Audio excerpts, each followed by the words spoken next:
차원 축소 관련 문제를 풀어보도록 하겠습니다. 자, 첫 번째 차원의 저주에 관해서 묻고 있는데요. 차원의 저주는 2회 그리고 3회에서 둘 다 문제가 나왔었습니다. 차원이 많아져서 좋지 않다는 것을 저희가 차원의 저주라고 한다라고 기억하시면 될 것 같은데요. 보면 표본의 수가 많아져 차원이 커지게 되면서 발생하는 문제이다 라고 얘기하고 있고요.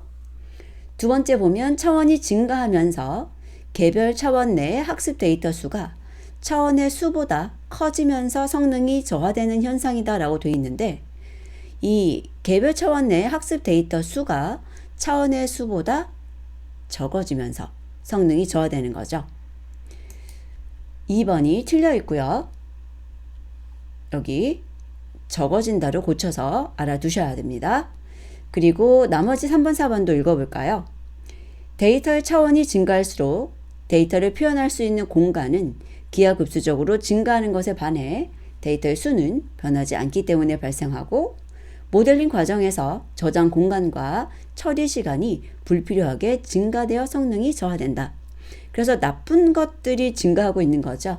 공간, 또 처리 시간 이런 것들이 더 많이 요구되는 겁니다.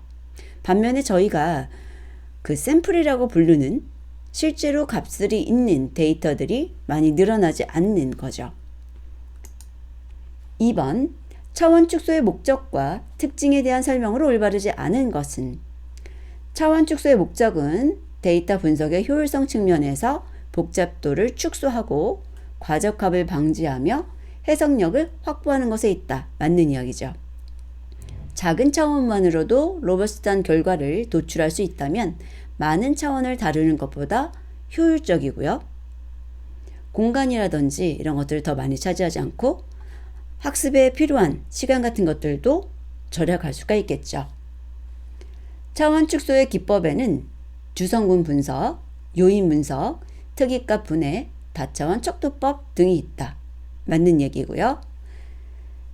4번 보면 알고리즘을 통한 학습을 위해 차원이 증가하면서 학습 데이터 수가 차원의 수보다 커지면서 성능이 저하되는 차원의 저주 현상을 해결할 수 있다라고 하는데, 차원이 증가하면서 학습 데이터 수가 차원의 수보다 커진다라고 표현하고 있는데 이게 틀렸죠. 알고리즘을 통한 학습을 위해 차원이 증가하면서 학습 데이터 수가 차원의 수보다 적어지면서 성능이 저하되는 현상, 이것을 차원의 저주라고 할 수 있습니다. 3번, 다중공선성에 대한 대책으로 적절하지 않은 것은?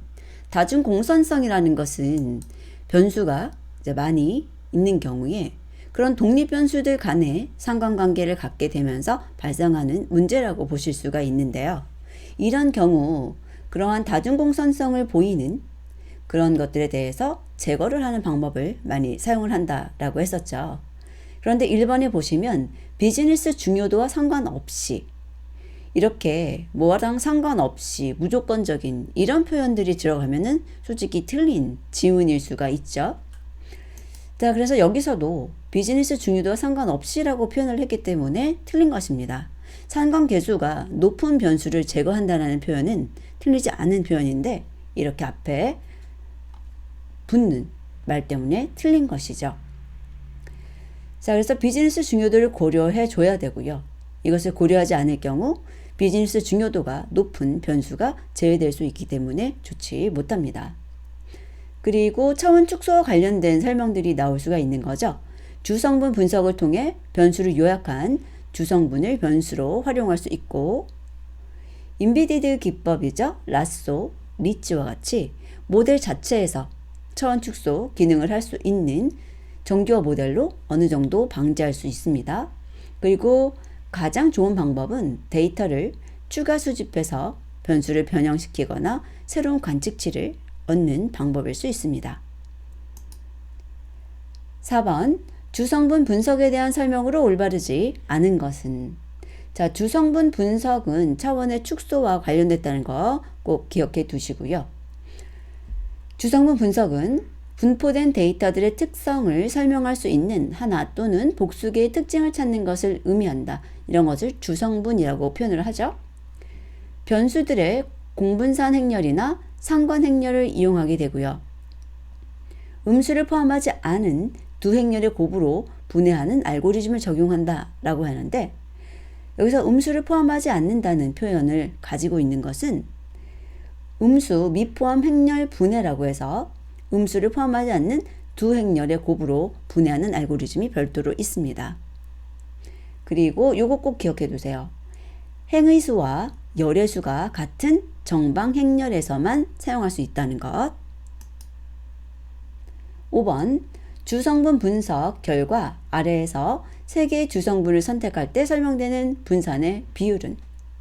자, 맨 아래에 있는 이 누적 분산 비율을 봐주시면 되는데 3개라고 했으니까 0.95664라고 되어 있는 이 부분이죠. 그것을 퍼센트로 표현을 했으니까 곱하기 100해서 95.664%라고 해주시면 되는 것이고요. 이 문제 같은 경우는 사실은 실제 기출에서 PC 4까지만 있는 것이 아니라 많았어요. PC 10까지가 있었고요. 자, 보시면 그 중에서 PC 6에 대해서 물어봤던 문제입니다. 그리고 위에 이런 식으로 그 스크립플로처럼 그림도 또 나왔었고요.